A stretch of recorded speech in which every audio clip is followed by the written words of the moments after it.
Hello everyone, welcome back. जैसे कि आप देख सकते हैं कि आज आपके सामने हैंड रिटन नोट्स हैं। ये हैंड रिटन नोट्स मेरे हैं जो मैंने अपने एग्जाम प्रिपरेशन के दौरान बनाए थे। साथ ही मैंने इनको इंटीग्रेट किया है जो 2022 और 2023 में नए टॉपिक्स आए, नए पीवाईक्यूज आए, तो सब यहाँ पे मैंने इंटीग्रेट किए हैं। अब देखो, ये जो मैंने अपने नोट्स बनाए थे और जो इंटीग्रेट किए हैं, ये है टोटल 100 to 120 पेजेस, मतलब 120 पेज है। सिर्फ 120 पेज में पूरा मटेरियल है आपका पेपर 1 का। बट इसका इंपॉर्टेंस और क्यों बढ़ जाता है, क्यों आप वीडियो देखें, आपके मन में भी क्वेश्चन होगा। तो देखो, इस वीडियो को देखने का पर्पज ये होना चाहिए आपका, पहली बात कि जितने टॉपिक मैं बताऊंगा वो सारे बेस्ड है किस पे, जो आपका फेज 1, फेज 2, फेज 3 में एग्जामिनेशन अभी तक हुए हैं, उन सबके बेस्ड पे आपको सबके टॉप टॉपिक्स, जो भी आपके टॉप टॉपिक्स हो सकते हैं जिनसे क्वेश्चन अभी भी बनेंगे, आने वाले फेजेस में भी बनेंगे, साथ ही आपका जो जून में एग्जामिनेशन होने वाला है उसमें भी आपके बनेंगे। तो उन्हीं के लिए मैं क्या कर रहा हूं, एक छोटी सी सीरीज शुरू कर रहा हूं। इसमें क्या है, डेली 5 या 6 मिनट का आपका सेशन होगा, या ज्यादा मैक्सिमम 10 मिनट का सेशन हो सकता है, जिसमें मैं एक टॉपिक को डिटेल में डिस्कस करूंगा। जैसा आज का आप देख सकते हैं कि डिजिटल इनिशिएटिव्स है, ये आपका आईसीटी में भी पूछा जाता है, मिक्स करके हायर एजुकेशन में भी पूछा जाता है और आपका टीचिंग में भी आ जाता है।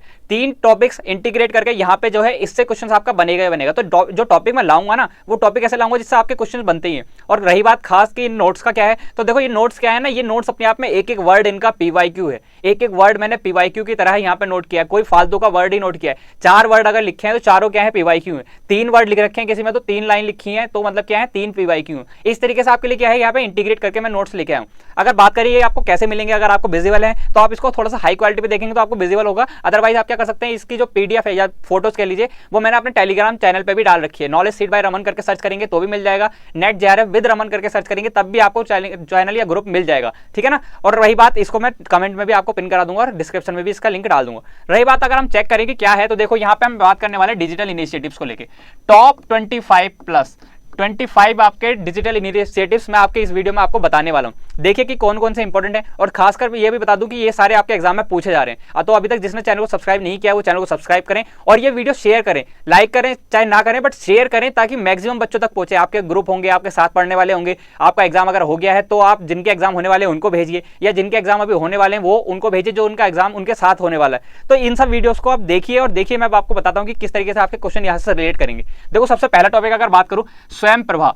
आपने देखा है कि अभी तक जो एनालिसिस हम डेली कर रहे हैं उस बेसिस पे क्या आ रहा है कि स्वयं प्रभा आपका इतना इंपॉर्टेंट है कि उससे क्वेश्चन हर एग्जाम की शिफ्ट में बन रहा है। देखो, इससे पहला क्वेश्चन क्या है, कब आया, 2017 में आया, एक पीवाईक्यू आपका सॉल्व हो गया। दूसरा, कितने चैनल हैं, 34 डीटीएच चैनल है, 2 क्वेश्चन सॉल्व हो गए। डीटीएच की फुल फॉर्म क्या है, direct to home, 3 PYQ solve हो गए। किसने इसको लॉन्च किया, किसने लॉन्च किया भाई, मिनिस्ट्री ऑफ एजुकेशन, एमओई। याद रखेंगे, एमओई मिनिस्ट्री ऑफ एजुकेशन, जो पहले एमएचआरडी थी। जहां भी इसमें एमएचआरडी आपको दिख रहा है, इसका मतलब क्या आने वाला है, वो मिनिस्ट्री ऑफ एजुकेशन होने वाली है।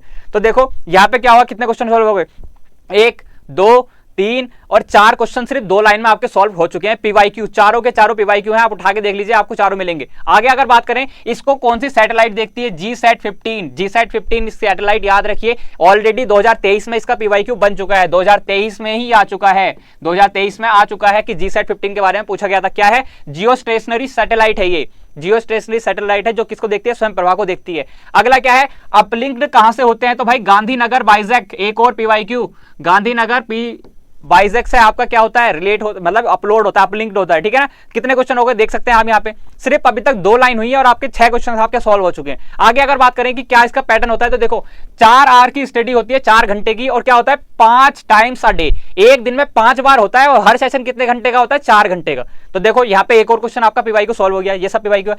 कौन कहां पर इसका सेंटर है, तो देखो इन्फिलिनेट इसका सेंटर है, इन्फिलिनेट सेंटर है। इन्फिलिनेट के बारे में हम खुद देखेंगे कि अभी तक वो क्या आने वाला है, आगे इसके बारे में खुद अलग से एक है। तो देखो यहाँ पे अभी तक सिर्फ आपका एक हुआ है, अभी तक आप देख सकते हैं कि यहाँ पे क्या हुआ है, आपका सिर्फ एक हुआ है आपका डिजिटल इनिशिएटिव्स, और आपको 6 पीवाईक्यू मैं ऑलरेडी करा सकता हूँ, 6 या सही कहिए 8, 1, 2, 3, 4, 5, 6, 7 और 1, 8 पीवाईक्यू आपके एक से मैं अभी तक करा चुका हूं, इससे रिपीट क्वेश्चन बार बार हो रहे हैं। यहाँ पे एक चीज ऐड हो जाती है क्या, कि जो इसके चैनल है 34 वो किस किस से रिलेट करते हैं, ये भी आपका क्वेश्चन 2022-23 में बन रहा है। आपने एनालिसिस देखा होगा, एनालिसिस में हम डेली इस पे बात कर रहे हैं। अगर हम आगे बात करें तो देखो क्या है, अगला है हमारा स्वयं। जितना इंपॉर्टेंट स्वयं प्रभा है उतना ही स्वयं है। पहला क्वेश्चन कब आया, 2017 में आया, इंपॉर्टेंट है ना। सीधा फुल फॉर्म क्या पूछी जाती है, सबसे ज्यादा यहाँ पे आ रहा है आपका फुल फॉर्म से क्वेश्चन। तो फुल फॉर्म क्या होती है, study web of active learning for young aspiring mind. देखो मैंने नोट भी कर रखा है इसलिए कि देखो एस से होता है क्या, एस से स्वयं होता है, डब्ल्यू से ये होता है, और एक्टिव लर्निंग किससे होती है, ए से होती है, यंग वाई से होता है, एस्पायरिंग ए से होता है, और एम से होता है माइंड। तभी देख सकते हो आप स्वयं यहां से किस तरीके से बनना है, बीच में हमारे कुछ ऐड किए गए हैं, ठीक है ना, तो ये इंपॉर्टेंट आता है। फिर अगला क्वेश्चन, किसने इसको बनाया, government of India plus MHRD, जो क्या है, एमओई है, मिनिस्ट्री ऑफ एजुकेशन है। आप याद रखेंगे जहां भी आपका एमएचआरडी आ रहा है उसको या तो आप इरेज कर दीजिएगा या फिर इसको रिप्लेस कर दीजिए एमओई से, प्लस माइक्रोसॉफ्ट और AICTE, all India council for technical education, इन चारों ने मिलकर इसको क्या किया, लॉन्च किया है। इंपॉर्टेंट है बहुत ज्यादा। पीवाईक्यू एक और आप देख सकते हैं यहाँ पे, ये रहा पीवाईक्यू आपका, अभी शायद 2 मार्च को आपका पूछा गया है क्या, कि ये किस क्लास से लेके कहां तक होता है, तो 9th क्लास से लेके पोस्ट ग्रेजुएशन लेवल तक आपका क्या होता है, स्वयं की क्लासेस आपकी लगती हैं। देख सकते हैं आप कितने पीवाईक्यू हैं। इसके गोल क्या है, तो 3 मेजर गोल पूछे जाते हैं, access, equity, quality. Access to all, everyone will get education, मतलब इक्विटी हो गया, और वहीं पे अगर क्वालिटी की बात करें तो best quality with free of cost. Free of cost यहाँ पे इंपॉर्टेंट है आपका कि फ्री ऑफ कॉस्ट होता है, यहाँ पे आपकी कोई कॉस्ट नहीं लगती है। इंपॉर्टेंट देख सकते हैं आपके कितने पीवाईक्यू में आपके यहाँ पे सॉल्व करा चुका हूं। यहाँ पे 4 क्वाड्रेंट आपका पूछा गया है फेज 2 में क्वेश्चन। फेज 2 का क्वेश्चन आप देख सकते हैं, ऑलरेडी मैंने एनालिसिस में बताया कि 4 क्वाड्रेंट्स पूछे गए थे। क्या क्या थे, वीडियो लेक्चर कह लीजिए या ई वीडियो लेक्चर कह लीजिए, आपकी मर्जी है। ई कंटेंट प्रोवाइड करा जाता है, सेल्फ असेसमेंट यहाँ पे दिया जाता है, इसके बाद क्या होता है, डिस्कशन फोरम आपके पास होता है। देखिए आप खुद काउंट कर सकते हैं कि कितने पीवाईक्यू मैंने आपको एक स्लाइड पे कराए, और अभी तक यहाँ पे सिर्फ 2 ही हुए हैं। अभी नीचे आपके कितने 25 में से 23 बच रहे हैं। ध्यान रखिए, इस वीडियो को अगर आप देखते हैं तो आपको ये 25 पता चलेंगे, अदरवाइज आप 2 पे छोड़ सकते हैं, आपकी मर्जी है। 5 देखिए। अगर मैं आगे बात करूं तो अगला आप देख सकते हैं, देखो आगे क्या है, अपना है तीसरा मूक। ये भी आपका तीनों में से पूछे जाने वाला मेजर है। पहला आपका क्या पूछा गया, यहाँ पे देखो एक स्वयं प्रभा पूछा गया, स्वयं पूछा गया, और फिर आपका क्या है, मूक। ये भी इंपॉर्टेंट है। देखो पहला पीवाईक्यू क्या है, कब सेटअप हुआ, 2008 में। याद रखेंगे कब सेटअप हुआ और कब डेवलप हुआ, 2012 में। 2 पीवाईक्यू आपके सॉल्व। तीसरा सबसे ज्यादा पूछा जाने वाला यहाँ पे फुल फॉर्म। ऑलरेडी आप देख सकते हैं जो एनालिसिस चल रहे हैं उसमें आपको रोज बताया जा रहा है कि क्या पूछी जा रही है, मूक की फुल फॉर्म पूछी जाती है। क्या होती है भाई, मैसिव ओपन ऑनलाइन कोर्स। याद रखेंगे, massive open online course. Massive क्यों है, 10,000 से ज्यादा कोर्सेज यहाँ पे मिलते हैं। पीवाईक्यू ऑलरेडी पूछा गया है कि कितने कोर्सेज मिलते हैं। ओपन क्या है, for all, any time, any one, मतलब किसी के लिए भी, कहीं के लिए भी हम यहाँ पे ये ओपन है। ऑनलाइन कोर्सेज होते हैं, कोर्सेज क्या है, कोई भी कोर्सेज, एनी कोर्सेज यहाँ पे प्रोवाइड किए जाते हैं। दूसरा क्या है भाई, यहाँ पे कह सकते हैं कि ऑनलाइन लर्निंग ऐप है। किस तरीके के ऑनलाइन ऐप, जो भी लर्निंग ऐप आपके हो सकते हैं, कोई भी ऑनलाइन लर्निंग अगर आपका ऐप है तो वो क्या है, यहाँ पे आएगा मूक में। मूक यहाँ पे पीवाईक्यू आपका नेक्स्ट बनता है कि किसने कॉइन किया था, किसने मतलब इसको इजाद किया, मतलब पहली बार किसने कहा, तो क्या देखो डेविड कॉर्नियर यहाँ पे थे जिन्होंने इसको क्या किया, पहली बार यूज किया। किस ईयर में किया था, 2008 में किया था। इंपॉर्टेंट है, दोनों पीवाईक्यू में पूछे जा चुके हैं।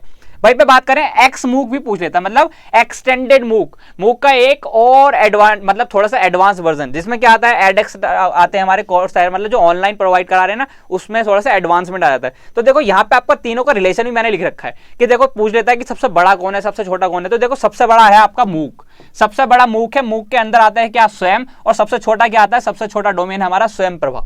तो याद रखेंगे स्वयं प्रभा सबसे छोटा है, उसके बाद जो बड़ा डोमेन है वो स्वयं है, और सबसे बड़ा डोमेन क्या है, हमारा मूक है। तो ये क्या है, ये आपका था 3 अभी तक मैंने कराए हैं, और शायद आपको, मुझे लगता है मैंने 15 पीवाईक्यू आपके सॉल्व करा चुका हूं। अगर हम आगे बात करें तो आप देख सकते हैं यहाँ पे इन्फिलिनेट है, और यहाँ पे अपना इसकी फुल फॉर्म लिखी हुई है क्या, इंफॉर्मेशन एंड लाइब्रेरी नेटवर्क। और मैंने खासकर इसमें इस तरीके से लिख रखा है ताकि ये अलग अलग हो सके। इंफॉर्मेशन में मतलब जो यहाँ पे इन्फिलिनेट नेट है, इसमें किस तरीके से, इसका मतलब क्या होता है, ANF का, इसका होता है इंफॉर्मेशन, लाइब्रेरी का होता है शॉर्ट फॉर्म LIB, और नेटवर्क से बनता है NET से। तो ये आपका क्या है, ये आपकी इंपॉर्टेंट है। अगर मैं इसको थोड़ा सा जूम करूं तो यहाँ पे आप देख सकते हैं इसको इस तरीके से, ठीक है ना। तो देखो यहाँ पे आपका इंपॉर्टेंट हो गया, यहाँ पे आपका इंपॉर्टेंट क्या हो गया कि सर यहाँ पे हमारा फुल फॉर्म हमें मिल गई है, तो इन्फिलिनेट आपको याद रहेगा। दूसरा अगर मैं बात करूं, ई आचार्य। ई आचार्य भाई बहुत इंपॉर्टेंट है, ये बहुत ज्यादा पूछा जाता है आपका एग्जामिनेशन में। जब आपकी बात आती है किससे, हमारी जब स्वयं से रिलेटेड बात आएगी ना, तो स्वयं में ये एक क्वेश्चन क्या बनता है हमारा, ई आचार्य का बनता है। ई आचार्य, आचार्य मतलब होता है टीचर। तो देखो यहाँ पे भी हमारा कुछ इसी तरीके से क्या है, INFLIBNET develops a web based interface for all e content project developed funded, मतलब ये क्वेश्चन आपका अलग है। ये क्या है, ई कंटेंट प्रोजेक्ट के लिए आपका होता है, फंडेड बाय किसके लिए होता है, देखो निमसेट, निमसेट नहीं, NMEICT, ठीक है ना। ये इसकी फुल फॉर्म क्या होती है आप ऑलरेडी देख सकते हैं यहाँ पे, अगला वही है, क्या है, national mission on education through ICT, ठीक है ना। तो इसका क्या होता है, यहाँ पे आपका इसका यूज होता है क्या, कि आपका ई कंटेंट और प्रोजेक्ट क्या जो डेवलप्ड होते हैं ना वो यहाँ पे स्टोर किए जाते हैं, ठीक है ना। एक इंटरफेस है। फिर किसने फंड किया था उसको, ये आपका यहाँ पे लिखा हुआ है NMEICT। इसकी फुल फॉर्म क्या होती है वो मैंने यहाँ पे लिख के रखी है, ये अलग से एक आपका प्रोजेक्ट है, इसको हम डिस्कस करेंगे। उससे पहले हम क्या देख लें, EHRD के बारे में पूरी चीजें देख लें।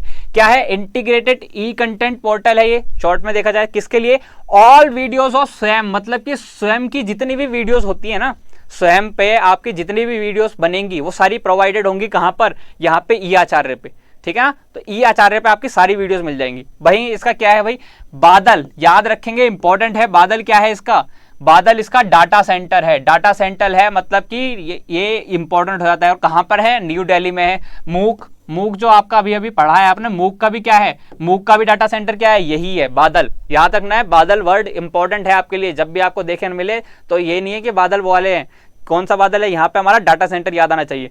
फिर अगर हम बात करें आगे, तो देखो आगे क्या है हमारे पास, आगे भाई यही आ जाता है, जो जिसने इसको फंड किया वो क्या था, उसने क्या क्या डेवलप किया, हम यहाँ पे यही देखने वाले हैं।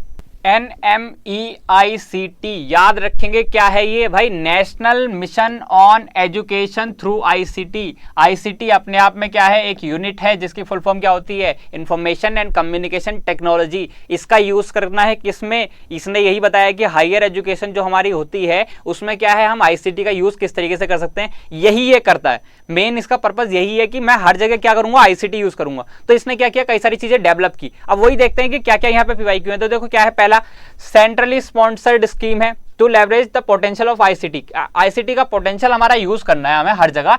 कहां पर, देखो यहाँ पे टीचिंग में करना है, लर्निंग प्रोसेस में करना है, किसके लिए, all learners in higher education में, जितने भी लर्नर्स है सबके लिए हमें क्या है यहाँ पे बेनिफिट लेना है ICT का। तो देखो यहाँ पे क्या है ना, यहाँ पे कई सारी चीजें जो है इसने लॉन्च की, किसने, नीमा ICT ना, इसने हमारी चीजें लॉन्च की हैं, ठीक है ना। ठीक है, तो देखो यहाँ पे क्या है, दूसरा, पहला जो लॉन्च किया यहाँ पे देखो स्वयं भी इसी ने लॉन्च किया है, स्वयं प्रभा भी इसी के अंडर आता है, 2 हो गए। फिर अगर बात करें, एक होता है यहाँ पे important virtual labs. Virtual labs क्या होती है, देखो यहाँ पे फुल्ली इंटरेक्टिव सिमुलेशन एनवायरनमेंट दिया जाता है, मतलब कि ऐसा आपको एनवायरनमेंट दिया जाता है, जैसे वो ग्लासेस नहीं लगाते हैं, वर्चुअल रियलिटी टाइप की करते हैं यहाँ पे, तो इसको VR से भी बोल सकते हो, वर्चुअल रियलिटी का यहाँ पे इंप्लीमेंट किया गया है। देखो यहाँ पे इंपॉर्टेंट क्वेश्चन क्या है कि किसने डेवलप किया, तो देखो डेवलप इसने बहुत सारे IITs ने मिलके किया, बट मेन फोकस किसका रहा है, मेन हाथ किसका था, IIT दिल्ली का था। तो यह याद रखेंगे, यहाँ पे इंपॉर्टेंट क्वेश्चन है आपके लिए। फिर बात करें ई यंत्र, याद हो जाना चाहिए, ई यंत्र, यंत्र मतलब क्या होता है, टेक्नोलॉजी, ठीक है ना, टेक्नोलॉजी के लिए, डिवाइस के लिए। तो यहाँ पे ये इंपॉर्टेंट होता है, किससे रिलेट करता है,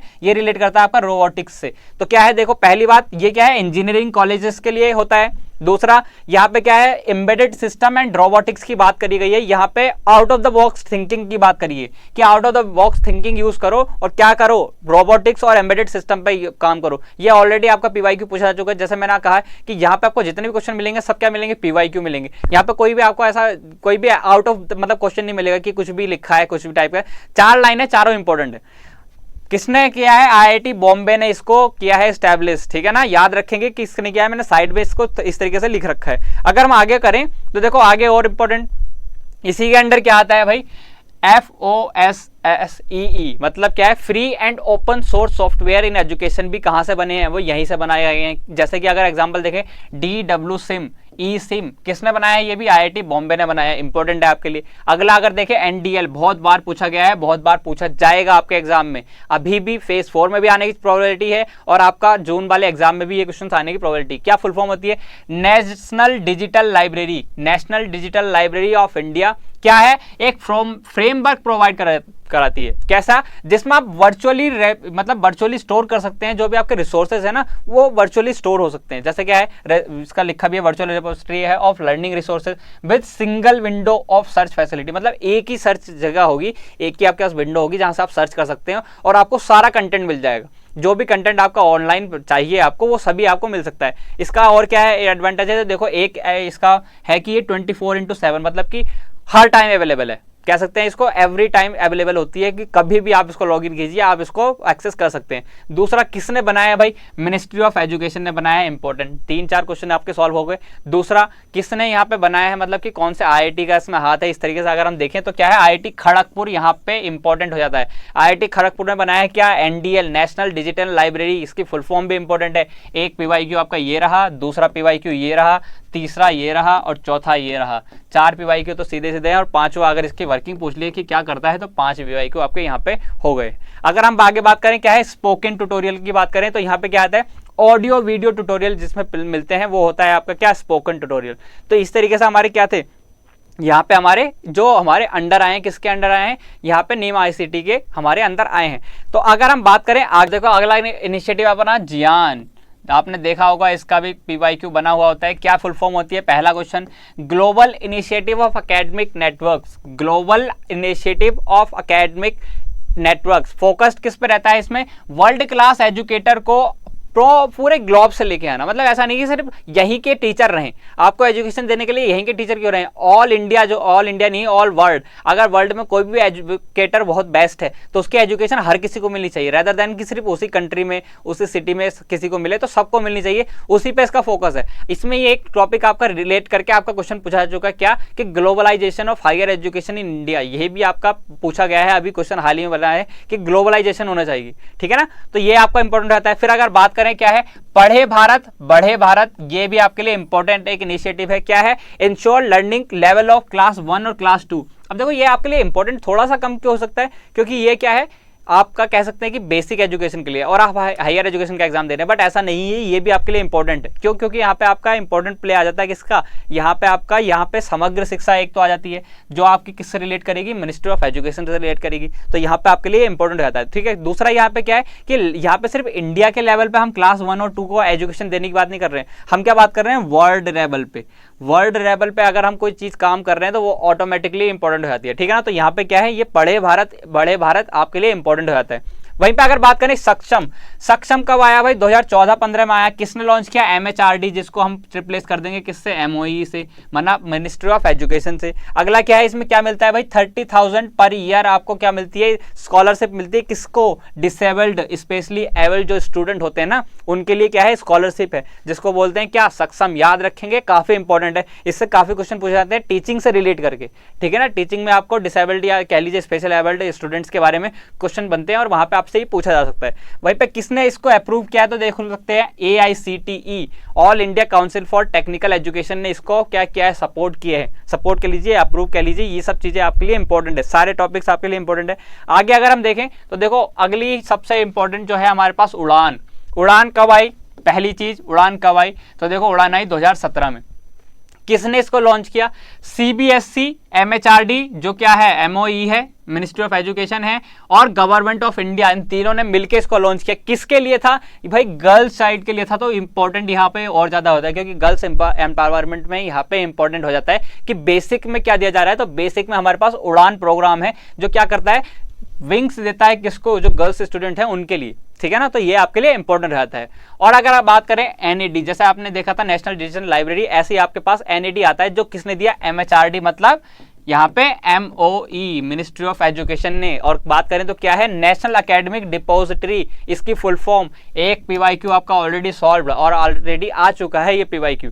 वहीं पे बात करें क्या है, initiative to maintain a national level database. Database बनाना बहुत ज्यादा जरूरी होता है, क्यों? क्योंकि उसमें हम सारी चीजें स्टोर कर सकते हैं। तो ये वही है, ये एक डिपोजिटरी है जिसमें हम सारे एकेडमिक्स डॉक्यूमेंट रखते हैं। जैसे यहाँ पे क्या है, यहाँ पे रखा है academic qualification from senior secondary school to university and professional courses. मतलब कि जैसा आपका 11th 12th का रिजल्ट हो गया, ये सारे रिजल्ट हो गए, फिर आपका BSc या मतलब कोई भी बैचलर डिग्री कर रहे हैं, मास्टर डिग्री कर रहे हैं, पोस्ट ग्रेजुएशन मतलब कुछ भी डिग्री कर रहे हैं ना, तो वो सारी डिग्री कहाँ पे स्टोर हो सके, वो उनके लिए एक प्लेस बना रखा है। क्या है वो? है हमारा नेशनल एकेडमिक डिपोजिटरी। याद रखेंगे, इंपॉर्टेंट है, काफी इंपॉर्टेंट है, मतलब बार बार पूछा जाता है इसलिए इंपॉर्टेंट ज्यादा है और आपके पोटेंशियल क्वेश्चन में से एक है कि आगे पूछा जा सकता है। वहीं पर अगर बात करें, अगला है हमारा ICT at school.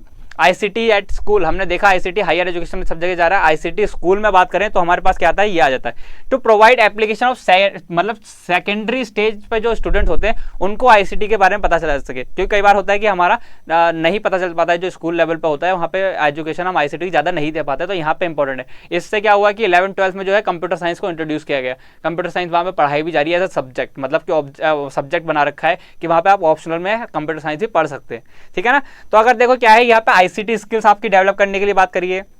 Scheme of education technology started कब है, यहाँ पे आपकी स्टार्ट हुई है 1974 में, ये नहीं यहाँ पे देख सकते हैं स्कीम ऑफ एजुकेशन टेक्नोलॉजी, यहाँ पे इसके लिए बोला जा रहा है। और क्या है, कब आई थी भाई, देखो 4th 5 ईयर प्लान। एक और पीवाईक्यू जो आपको जल्दी से देखने को नहीं मिलेगा जब तक आप 500-600 पेजेस की बुक ना खरीद लें सिर्फ हमारे डिजिटल इनिशिएटिव्स में, तब तक आपको देखने को मिलेगा कि 1974 में ये आया।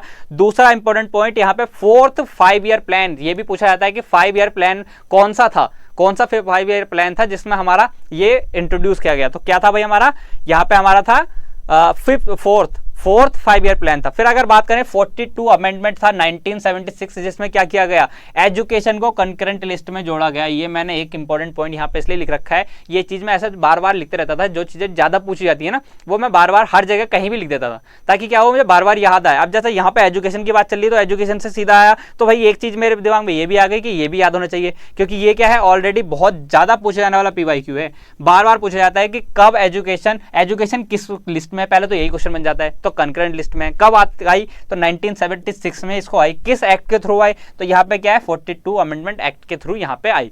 तो ये इंपॉर्टेंट आपके लिए सारे क्वेश्चन बन जाते हैं। वहीं पे अगर हम बात करें आगे, देखो भाई आगे बात करें, आगे क्या है अपना है आगे शाला सिद्धि, नया एक इनिशिएटिव कब आया 2017 में, एक पीवाईक्यू किसने लॉन्च किया, NUEPA। इंपॉर्टेंट है, क्या है इसकी full form, national university of education planning and administration. याद रखेंगे जब भी प्लानिंग और एडमिनिस्ट्रेशन का कोई पार्ट आएगा ना, कहां पे, यहाँ पे जहां पे एजुकेशन को रिलेटेड, तो कब करे, कौन करेगा, NUEPA करेगा हमेशा। तो यहाँ पे भी किसने किया, ये NUEPA में का कब किया, 2017 में किया। याद रखेंगे एक और फुल फॉर्म यहाँ पे NPSSE, national program on school standard and education के अंडर यहाँ पे ये चीजें रिलेट करती हैं। दूसरा ये क्या है, ये है एक comprehensive instrument for school evaluation, मतलब कि स्कूल लेवल पे जो बात करते हैं ना, हम स्कूल लेवल पे एवेल्यूट करते हैं बच्चों को, किस तरीके से हम मार्किंग करें, स्कीम करें, समेटिव असेसमेंट में क्या परसेंटाइल यूज करें, क्या स्कीम यूज करें, ठीक है ना, तो वो यहाँ पे यूज करते हैं, किस तरीके से वो आता है शाला सिद्धि में। वहीं पर अगर बात करें अगला सारांश मतलब आप जानते हैं हिंदी में और इंग्लिश में क्या होता है, समरी। तो यहाँ पे भी क्या है, इसी तरीके से बोला गया कि टूल है comprehensive self review and analysis for CBSE affiliated schools and parents, मतलब कि जो CBSE एफिलेटेड स्कूल्स है ना उनके लिए सेल्फ रिव्यू कह लीजिए और एनालिसिस को मिक्स करके आपके लिए बनाया गया है क्या, सारांश। तो ये आपके लिए इंपॉर्टेंट रहता है, इतना इंपॉर्टेंट नहीं कहूंगा बट काफी इंपॉर्टेंट ये है। बाकी सारी स्कीम के मुकाबले ये सारी चीजें जितनी भी हैं अभी तक 25 अभी आने वाले हैं और आगे भी, ये सारे क्या है इंपॉर्टेंट। तो अगली बात करें उन्नत भारत अभियान आपका ऑलरेडी पीवाईक्यू तो मुझे कहने की जरूरत भी नहीं है क्योंकि सारे पीवाईक्यू हैं, ठीक है ना। और बात करें किसने लॉन्च किया, गवर्नमेंट ऑफ इंडिया ने इसको लॉन्च किया। क्या था इसमें भाई, प्रमोट कर रहा था किसमें, transfer of technology from lab to land, मतलब सिर्फ टेक्नोलॉजी लैब में ना रहे कि वो रॉकेट बना रहे हैं और लैब में रखा है, इसका कोई साइंस नहीं है ना कि अगर छोटी सी मोटर बॉडी बनाओ बट क्या है उसको इंप्लीमेंट करो, कहीं पे रखो, तो ये इसका कहना था। अगली अगर बात करें ई ग्रंथालय का मतलब आप जानते हैं हिंदी में इसको बोलते हैं लाइब्रेरी, तो लाइब्रेरी ही यहाँ पे बोला गया। दूसरा किसने इसको लॉन्च किया, MEIT and government of India and हमारा NIC इसको यहाँ पे लॉन्च किया। अब क्या क्या फुल फॉर्म होती है इनकी आपस में इंपॉर्टेंट रहती है। गवर्नमेंट ऑफ इंडिया MIT पर पहले पर देख लेते हैं, ministry of electronics and IT की जब भी बात आएगी आप देखेंगे ये MIT को वहाँ पे पाया हुआ। फिर अगर बात करें क्या है, ये एक लाइब्रेरी मैनेजमेंट है, सॉफ्टवेयर डेवलप्ड है, मतलब लाइब्रेरी मैनेजमेंट सॉफ्टवेयर है जिसमें क्या है आपका चीजें दी जाती है, जैसे कि मान लीजिए कह लीजिए कि सब चीजें स्टोर करी जाती है, ठीक है ना। ग्रंथालय क्या होता है, लाइब्रेरी होता है जहां पे आपको बुक्स वगैरह प्रोवाइड करी जाती है, वैसा ही है ये सॉफ्टवेयर है। नेशनल इंफॉर्मेटिक्स सेंटर क्या हुआ ये हमारा, जो आपकी तीसरी फुल फॉर्म बच रही थी NIC, नेशनल इंफॉर्मेटिक्स सेंटर, इसको मिला के किसने क्या बनाया है, ई ग्रंथालय आपका बनाया है, इंपॉर्टेंट है बहुत ज्यादा। अगली बात करें ई पाठशाला आप जानते हैं कि एक तरीके से कह सकते हैं स्कूल को बोलते हैं ई पाठशाला, मतलब कि ऑनलाइन टाइप का जो हमारा पाठशाला है वो किसने लॉन्च किया, MHRD गवर्नमेंट ऑफ इंडिया, इसको हटा दो, क्या बना दो, इसको MOE बना दो। ठीक है ना, ये तो आप कर ही सकते हैं। फिर अगर बात करें क्या है, developed for showcasing of and क्या बोलते हैं इसको, डिसमिनेटिंग ऑल एजुकेशन ई रिसोर्सेज, मतलब कि क्या है, ये सारी चीज़ों को एक साथ लाना चाह रहा है। जो भी हमारे एजुकेशन या ई रिसोर्सेज है ना, उन सबको एक ही जगह लाया जाता है कि हमारे पे क्या है कि सारी चीज़ें एक ही जगह हों और सभी उसको एक्सेस कर सकें। दूसरा क्या है, ई पाठशाला क्या होता है, एक आपका मोबाइल ऐप है डिजाइंड बाय फॉर SDG 4। अब SDG 4 यहाँ पर रिलेट कर रहा है। SDG आपने पढ़े हैं उसमें पीपल डेवलपमेंट एनवायरनमेंट, उसमें SDG 4 क्या है ये आप कमेंट बॉक्स में बताइए, उससे रिलेट करता है क्या ये हमारा ई पाठशाला। ठीक है ना। अगर हम आगे बात करें अगला, तो देखो EPG पाठशाला, ये किसने डेवलप किया, यहाँ पे मिल गया है कौन, UGC। UGC किसके लिए होता है, हायर एजुकेशन के लिए। तो यहाँ पे किसका पार्ट आने वाला है, जो हायर एजुकेशन के लिए ऐप है वो हमारा क्या है, हमारा ई पाठशाला, हायर एजुकेशन EPG पाठशाला है। वहीं पर अगर बात करें ई कल्पा, ई कल्पा क्या है, किसने लॉन्च किया, MHRD, हटा दो, हमें पता है कि MHRD की जगह क्या लिखना है, हमें MOE लिखना है। आगे बढ़ेंगे, क्या है, डिजिटल लर्निंग एनवायरनमेंट बनाता है, किसके लिए, डिजाइन के लिए। याद रखेंगे, creating digital learning environment for design, ठीक है ना, इंपॉर्टेंट है, इसको याद रखना है।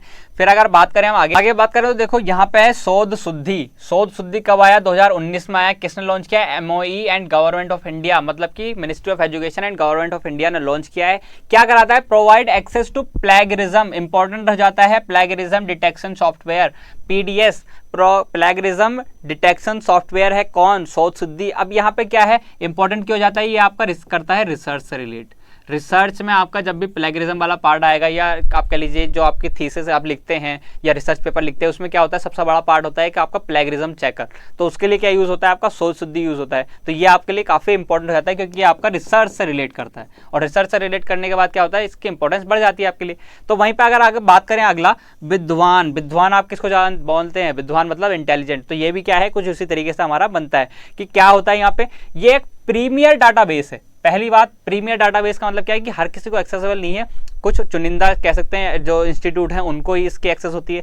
फिर क्या है, इसमें क्या होता है, profile of scientist, researcher and teachers कह सकते हैं, जो क्या करते हैं, working on all at leading academic institution and other research and development area. मतलब कि कह सकते हैं कि जैसे IITs के प्रोफेसर हैं, या फिर कुछ ऐसे हैं जैसे DRDO में कोई साइंटिस्ट है जो अपना क्या कर रहा है, कोई पर्टिकुलर फील्ड में रिसर्च कर रहा है और बहुत ही हाईटेक है उस अपने फील्ड में। तो उसका क्या है, उसकी एक अकेडमिक डिपोजिटरी टाइप का बना रखा होगा कि उसका जो भी प्रोफाइल है ना, कि जो भी उस पर पढ़ाता है, जो भी वो चीज़ें कर रहा है, जो भी चीज़ें वो पढ़ा सकता है, या जो चीज़ें वो बता सकता है, जिस चीज़ में उसकी प्रोफेशिएंसी है, वो सब चीज़ें कहाँ स्टोर की जाती है, वो सब के लिए बनाया हुआ है हमारा ऐप क्या है, विद्वान। तो डिजिटल इनिशिएटिव्स में इसकी वैल्यू बढ़ जाती है। किसके द्वारा ये मैनेज होता है, एम्फीबीनेट, आप ऑलरेडी इसको पढ़ चुके हैं, ठीक है ना, इंफॉर्मेशन लाइब्रेरी नेटवर्क, याद रखेंगे। आगे अगर हम बढ़ें तो देखो आगे हमारे पास क्या है, शोध गंगोत्री, किसके लिए होता है, डिपॉजिट क्या है यहाँ पे, यानी electronic version of approved synopsis, मतलब कि जो सिनॉप्सिस होती है ना आपकी, जब रिसर्च में जाते हैं आप सिनॉप्सिस बनाते हैं, सिनॉप्सिस क्या होती है, एक्सेप्ट होती है, बट वहाँ पे क्या होता है, आप टाइप करके ले जाते हैं या फिर लिख के ले जाते हैं। बट यहाँ पे क्या है, अगर उसको ऑनलाइन वर्जन बना लिया जाए, ऑनलाइन कह लीजिए या फिर कह लीजिए क्या, इलेक्ट्रॉनिक वर्जन, तो वो कहाँ पे स्टोर किया जाता है, यहाँ पे स्टोर किया जाता है, किसमें, शोध गंगोत्री में। अब यहाँ पे इंपॉर्टेंट क्यों जाता है, क्योंकि इससे क्या होता है, एक बार चीजें रजिस्टर हो गई ना, उसके बाद क्या होता है, कॉपी नहीं हो पाती है, कॉपी नहीं हो पाती है अनलेस आप उसको रेफरेंस बना दें। रेफरेंस देंगे, इट्स ओके, रेफरेंसिंग में हम पढ़ रहा है कि रेफरेंस देना सही बात है, हम कहीं से ले सकते हैं, कोई दिक्कत नहीं है, बट उसका रेफरेंस देना इंपॉर्टेंट है। यहाँ पे अगर रेफरेंस नहीं दे रहे हैं तो वो चोरी मानी जाती है, ठीक है ना। तो यहाँ पे क्या है, यहाँ पे avoid of duplication of research, मतलब डुप्लीकेशन ऑफ रिसर्च ना हो सके, इसलिए इसको यहाँ पे यूज किया जाता है। वहीं पे अगर बात करें शोध गंगा, शोध गंगा क्या है भाई, electronic thesis and dissertation setup by INFLIBNET, और यहाँ पे क्या है, setup using open source software. Open source software जो कि क्या है, डिजिटल रिपोजिटरी, जिसको क्या बोलते हैं यहाँ पे, डी स्पेस यूज किया गया है। डी स्पेस यहाँ पे यूज किया जाता है, जो कि क्या है, ओपन सोर्स सॉफ्टवेयर है। यहाँ पे क्या है, किसने लॉन्च किया है, मतलब डेवलप किया है डी स्पेस को, तो इंपॉर्टेंट है क्या है, MIT ने with the help of HP हैकेट packet हमने देखी थी, इसकी फुल फॉर्म वाले सेशन में इसकी फुल फॉर्म भी देखी थी, ठीक है ना, कंपनी है एक। वहीं पे अगर अब अगली बात करूं, ई शोध सिंधु, क्या होता है e Shodh Sindhu, international electronics journal and e book are made, मतलब क्या है, यहाँ पे आपको क्या मिलेंगे, इलेक्ट्रॉनिक जर्नल्स मिलेंगे, जो भी जर्नल्स आपके होते हैं ना वो सब यहाँ पे आपको मिल जाएंगे, ई बुक आपको सारी प्रोवाइडेड यहाँ पे मिल जाएंगे। वहीं पे बात करें talk to a teacher, important है, किसने लॉन्च किया है भाई, IIT बॉम्बे ने लॉन्च किया है, किसने साथ दिया है, MHRD जॉब क्या है, MOE है, मतलब मिनिस्ट्री ऑफ एजुकेशन है। वहीं पे अगर बात करें क्या मतलब है इसका, provide access to selected graduates, मतलब कुछ सेलेक्टेड ग्रेजुएट्स कह लीजिए, पोस्ट ग्रेजुएटेड कोर्सेज है ना, कुछ सेलेक्टेड ही हैं अभी जो हमारे IIT बॉम्बे में पढ़ाए जाते हैं, वो सब आपको कहाँ मिलेंगे, टॉक टू अ टीचर पे मिल जाएंगे। वहीं पे अगर अगला देखें क्या है इसको लॉन्च वाला किसने किया है इम्प्लीमेंट, तो अमृता यूनिवर्सिटी ने इसको इम्प्लीमेंट कर रखा है। तो आगे बात करें तो देखो अगला क्या है, उमंग। उमंग क्या है भाई, unified mobile app for new age governments, मतलब जो नई गवर्नमेंट्स है उसके लिए एक ऐप बनाया गया है उमंग। वहीं पे अगर एक और बात करें, राष्ट्रीय आविष्कार अभियान, ये भी एक किसके लिए, साइंस एंड मैथ्स में आपकी प्रोफिशिएंसी के लिए है। ज़्यादा इंपॉर्टेंट नहीं है, जो इंपॉर्टेंट थे वो मैंने आपको बता दिए हैं। जैसा आप देख सकते हैं पीछे भी कि हमारे पास जो इंपॉर्टेंट थे वो मैंने आपको बता चुका हूँ, और लगभग हमारे 25 टाइप्स के हमारे यहाँ ऑलरेडी मैं आपको डिस्कस कर चुका हूँ। और 25 मत कहिए इसको कि ये क्या है आपके, मुझे लगता है मैंने आपको शायद 100 PYQ कह लीजिए आप, higher education plus ICT plus teaching, ये आपको मैंने करा दिए हैं इस वीडियो में। अगर आप इसको देखें और समझें तो आप पाएंगे कि ये आपका क्या है, लगभग मैं मान के चल रहा हूँ आपकी 20 से 25 वीडियो का कंटेंट आपका यहाँ पे एक 20 मिनट की वीडियो कह सकते हैं, शायद थोड़ी लंबी हो गई है, बट क्या है इसका 20 मिनट में आपको पूरा चीज़ें बताई गई हैं जो आप 20 वीडियोस में देखते, 20 जगह से देखते, 20 किताबें देखते हैं, 20 जगह देखते हैं, मतलब मुझे नहीं पता, बट क्या है कि आपको सारी चीज़ें मैंने यहाँ पे बता दी, साथ में आपको PYQs भी यहाँ पे आपको बता दी कि क्या क्या PYQ बन रहे हैं। अगर आपको लगता है कि तब भी मैं आपको कुछ ऐसा पढ़ा रहा हूँ जो आपके एग्जाम में नहीं आता, तो आप PYQs चेक कर लीजिए, आप PYQs चेक कर लीजिए, इनको सर्च कर लीजिए कि क्या ये PYQ आपके नहीं आए थे। अगर आप पिछले PYQs करेंगे ना तो आप पाएंगे कि यही टॉपिक्स थे। तो इसलिए मैं कह रहा हूँ कि ये वीडियोस जो आने वाली हैं आपके लिए काफ़ी इंपॉर्टेंट होने वाली हैं, क्योंकि मैं आपको क्रिस्प बता रहा हूँ बिल्कुल टॉपिक्स का, ठीक है ना। तो इसी तरीके के सेशन के लिए आप बने रहिए हमारे साथ। बाकी आप लाइक कीजिए, शेयर कीजिए जितना ज़्यादा हो सके, और सब्सक्राइब कीजिए जितना अभी तक सब्सक्राइब नहीं किया चैनल को। बाकी ऐसी वीडियोस आपके लिए आती रहेंगी, और आप अपनी तैयारी करते रहिए। Good wishes for your exam. Thank you.